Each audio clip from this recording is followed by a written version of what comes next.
First thing is, let me get the Periscope feed up. But first of all, I want to thank you guys for joining in, tuning in daily.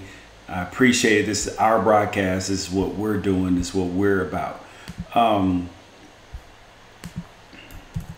So please share broadcast on Twitter, and then we're ready to go.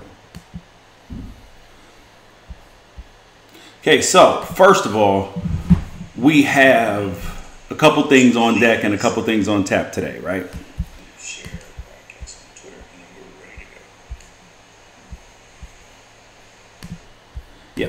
So the first thing is that Lonzo Ball, at this point in time, he's got more haters than LeBron does.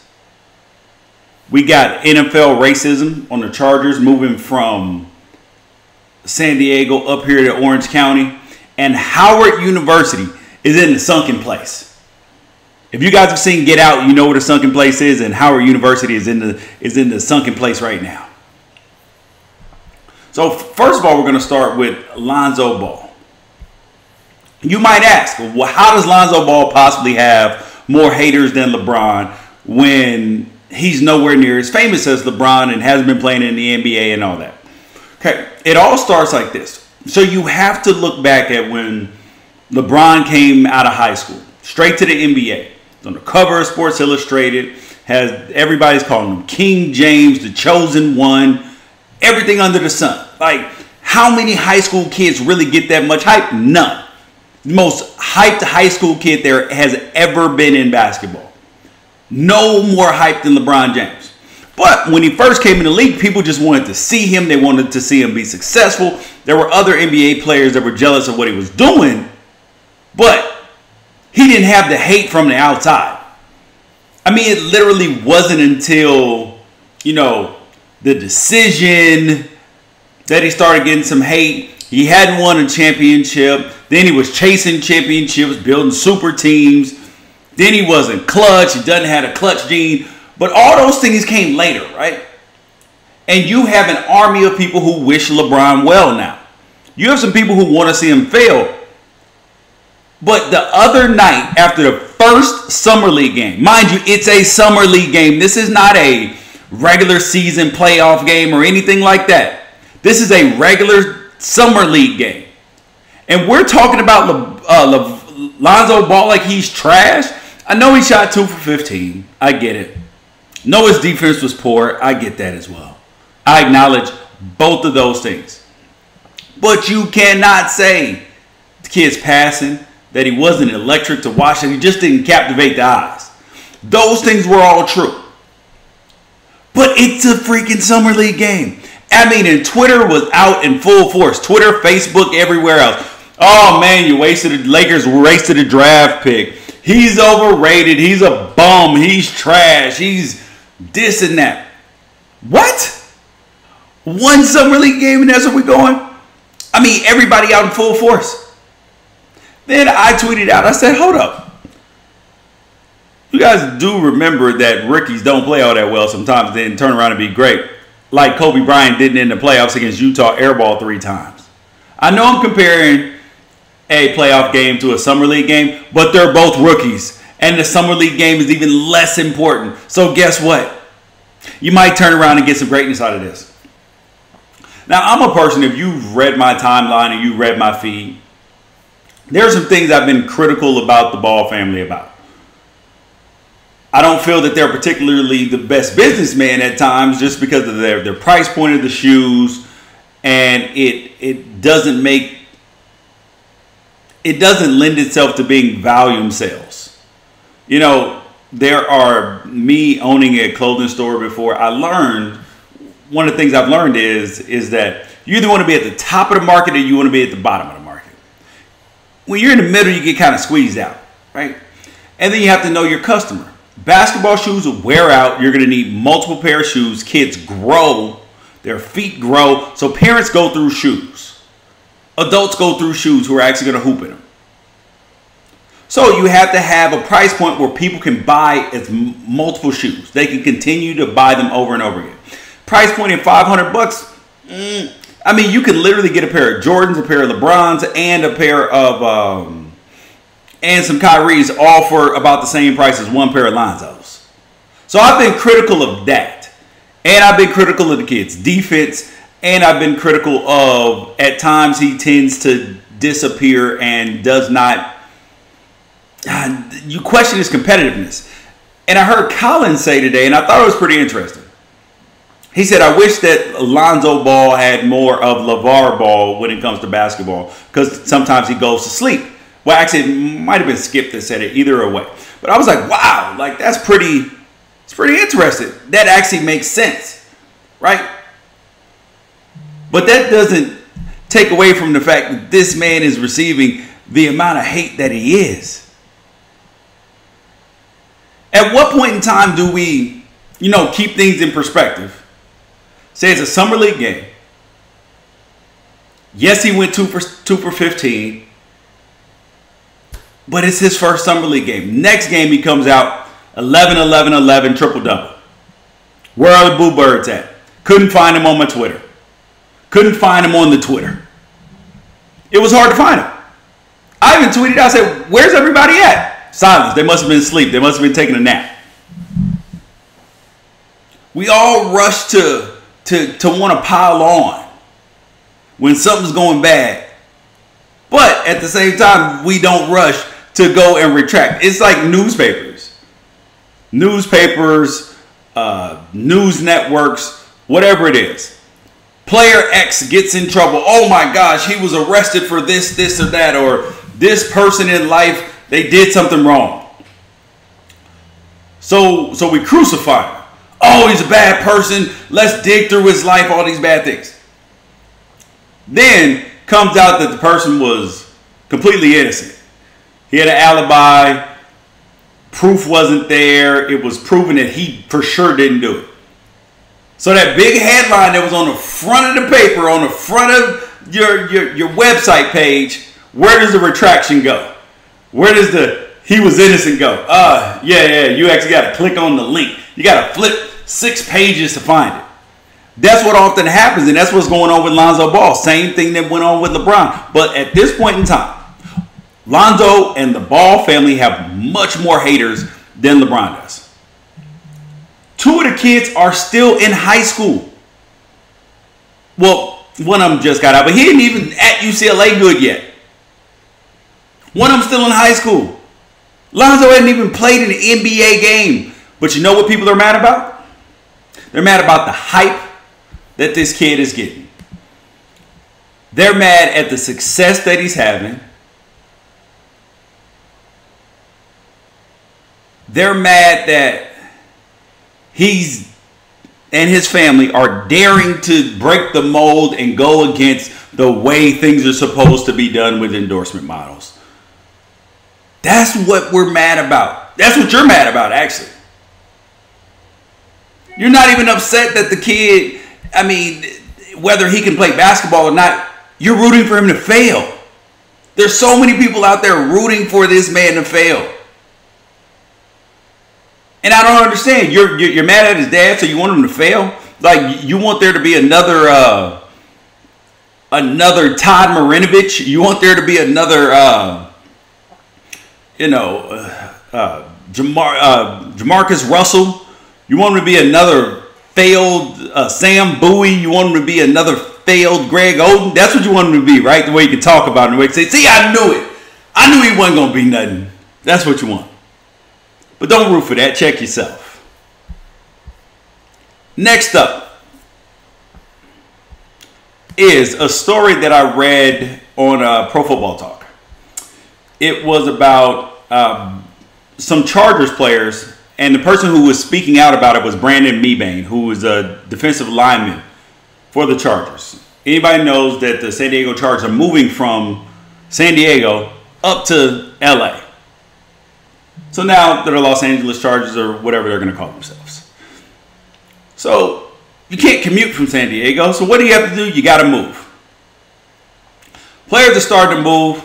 Necessarily don't want to buy houses initially, which is a smart move, being how temporary professional sports can be at times in the city that you play in. because you may live somewhere else off season. So players are trying to rent houses for their families, for themselves. Brandon Mebane, he explained that his wife, Amina, applied for a rental home in a new neighborhood in Irvine. New neighborhood. Mind you, Mebane is going to make about $3.5 this year. So ability to pay, not an issue. But the Mebanes, they were denied because of one specific factor. Do you know what that factor was? 4 points on a credit score. That's what it was. 4 points. His score is over 800, but these people that they said, no way, your credit score isn't high enough. That's the kind of thing that happens. And Mebane, he said that his other Chargers teammates are experiencing racism as well in Orange County, where only 1.5% of the population is African American. He said that one of them was denied after offering to pay a full year's rent in advance. I mean, mind you, if you are a landlord, you want your income. You want to make sure that it's going to come. And if somebody's willing to pay your whole rent in advance, guess what? You're probably going to take it. Especially if you know that they can pay for anything that they break. You know that security deposit is going to be right. You know that you have somebody that you could sue if something goes wrong. Nope, not rented. This is the hard part about racism, though. This is the hard part about discrimination. Is that people their initial reaction is, okay, prove it.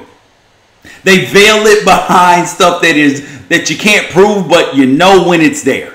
You know when it's there. I'm going to give you an example. There was a trending topic I think I saw it trending last year, and it was interesting because I had just experienced it. It said Airbnb while black. Yes, Airbnb becomes difficult when you're an African American, when you're a black person sometimes. Interestingly enough, I didn't initially believe this, and my wife was like, okay, we're going to prove it to you, George. So we travel out of town frequently, and when we do, we will rent houses a lot of times. Much more convenient. We have 4 kids, much more convenient for us. And a lot of times it's much more cost effective because rather than renting 2 or 3 hotel rooms, it costs less to rent one house. First time I had it happen, I go on, find a place, go book it, bam, mind you, because it has your picture, name, all that stuff. Bam, no problem. What do? Initially, they accepted it. Then, next day, denied. And I'm like, man, why did this happen? It's happened 2 or 3 times in 2 or 3 places. So then that's when my wife told me, listen, George, I think it's because you're black, potentially, right? She goes on. Mind you, if anybody has seen my wife, you can look her up on Twitter at Denisha Danielle. You may not initially know that she's black. It's very fair skin. You might not know initially. But after she starts talking, you may initially find out. And she goes on. Same dates. Same everything that I put in. Use the exact same words. We got reservations. This happened on 3 separate occasions. We got reservations then when she did it.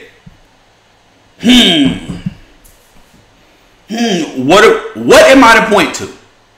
What am I to point to? What am I to think besides some fishy's going on?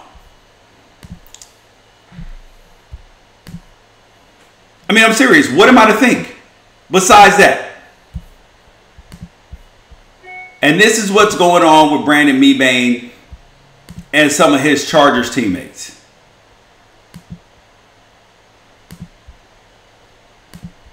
I know we want to live in a world where we want to pretend like this type of stuff doesn't happen. And, oh, it's just a coincidence. It's just this. It's just that. Nah.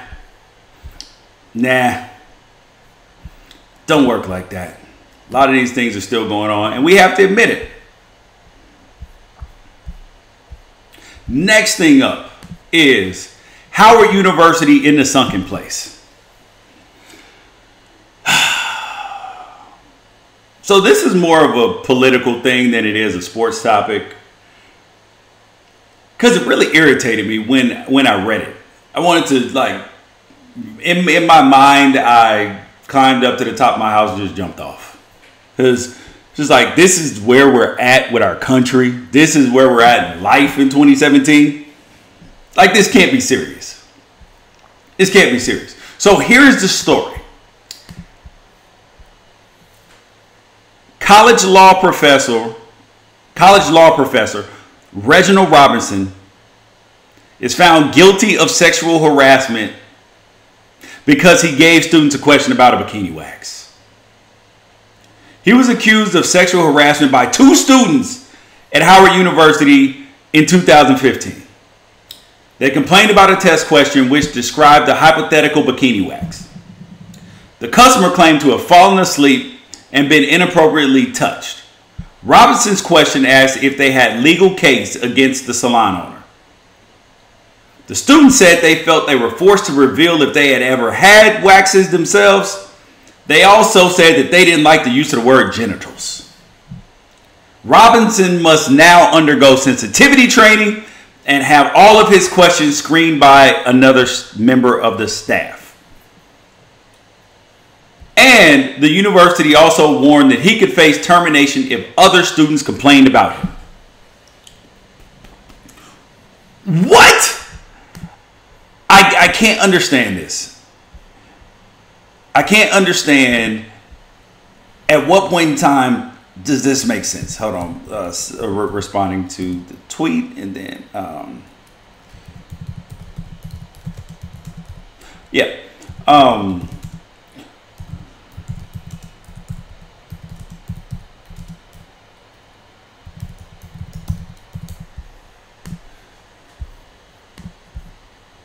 So this is where students at times get to weaponize stuff going on in life. Kids are smart. They will manipulate. They will use things.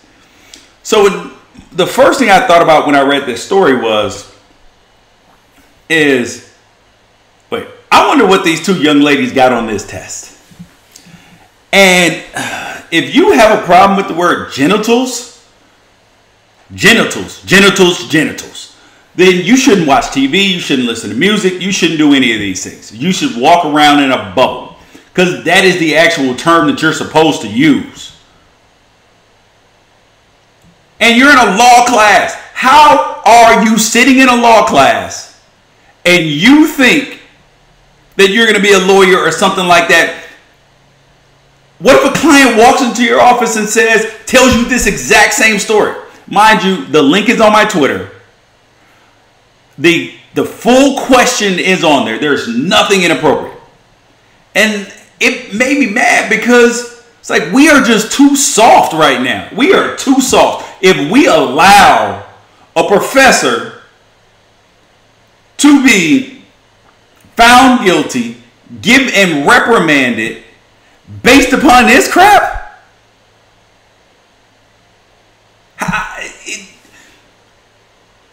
this is where we've come to. And then the other thing I thought about it is, I said, most importantly with the question, I thought the question wasn't phrased very well, because he said that the patron fell asleep during the waxing. I personally don't think you can fall asleep during a waxing, because I lost a bet and I had to get my chest waxed, I think when I was a freshman in college or something. Lost a bet to Jill. And it hurt.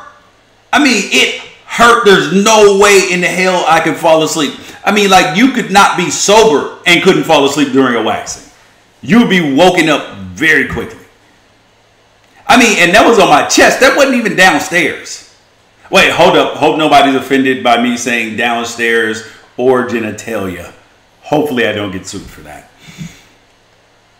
Maybe you grow more tolerant if you have been waxing for years upon years, but Ain't no way you falling asleep in no accent.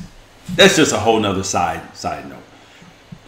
But this got me to thinking, this whole idea that this teacher was reprimanded, it got me to thinking like where we're at as a people and where we're at as a country. Like this is worse than or on par with participation trophies. Like these two young ladies who said that this was sexual harassment, they expect participation trophies. They probably wanted straight A's because they tried real hard, because they showed up to class every day. I should get an A. No, you shouldn't get an A. You should get an A if your work is A-level work. The people who do the best should get trophies. They should get bigger trophies than the kids who don't, than the people who don't. People who are great at their job should make more money. This is the way it is. Then, so being to have 4 kids, 17, 11, 6, and 5. 17-year-old fully understands that there is, and the 11-year-old fully understands that everybody doesn't win, you lose. 6-year-old and 5-year-old understand that as well. That when you win or when you're the best at stuff, you get special privileges. So I've had the privilege of coaching some of their teams, and sometimes I've run across some parents, some people at parks and leagues. They believe that everybody should get the same trophy. And it doesn't make sense to me, because if one kid busts their ass day in and day out to get better, whether it's at sports, whether it's at a science project, whether it's building robots, whether it's at the piano, whatever it is, you put in more work, but you get the exact same thing that the person who slacked off or is not quite as talented gets. What is the incentive to do better? What is the incentive to grow and be better? There's none. If that's the way you're going to treat it, there's no incentive to improve. Everybody just wants a handout. That's what this Howard University sexual harassment thing tells me, is that these two young ladies wanted participation trophies. And mind you, the school did an investigation. 16 months. What? 16 months? You wasted students, parents, student loan, money, grants on this? On this? I mean, it'd be different if the man had had previous sexual harassment suits or something. Then you got to investigate. But at what point in time are we going to grow up and get some cojones? I mean, man up, woman up. Because there's no way that I just refuse to believe that anybody, any sane person, any person with just any amount of self-respect would just think, oh, wait, hold up, I'm going to sue for sexual harassment for this. What? Where are you being sexually harassed? It was a multiple choice question. He gave you 4 answers. Where are you being sexually harassed? I mean, so I know some high school teachers, some middle school teachers, and they constantly talk about how they have to walk on eggshells because these kids know all they have to do is make an accusation and you're in trouble, regardless of whether it's true or not. I've had teachers tell me that they've been threatened by students. They know this. These kids know. And this year, a kid that I used to coach in football, mom came to me and told me a story. He's in middle school now. He's not like the kid is tough on the inside. He's not physically imposing, but he's a good kid with a good heart. Mom tells me that he's going through stuff at school. So mind you, he is of Hispanic descent. And white kid and a black kid at school tell him The black kid tells him, yo, if you don't do what I tell you to do, because he's being bullied by them. If you don't do what I want you to do, I'm going to tell the teacher that you called me the N-word. What? And then the white kid tells him, yo, if you don't do what I tell you to do, then I'm going to tell the teacher that you pulled out your penis in front of me. Oh, wait, hold on. Sorry, I said penis. Yes, these kids will weaponize this to get what they want. Same way as adults do it sometimes. That's what these young ladies are doing, and Howard University is in the sunken place for giving into this. You have just magnified the problem, and somebody else at some other university is going to have to deal with this because you allowed this. Howard University, you get a fail. You get a fail on your test for this because you did not pass. This was a loss. Bad deal. Anyways, thank you guys for joining me today on Wrighster or Wrong, Unafraid. Please share the feed, like the feed. It's our conversation. Send me an email. The email's in my bio on Twitter. Send me comments, whatever it is. Have your feedback. This is what we do. All right. Peace out, guys.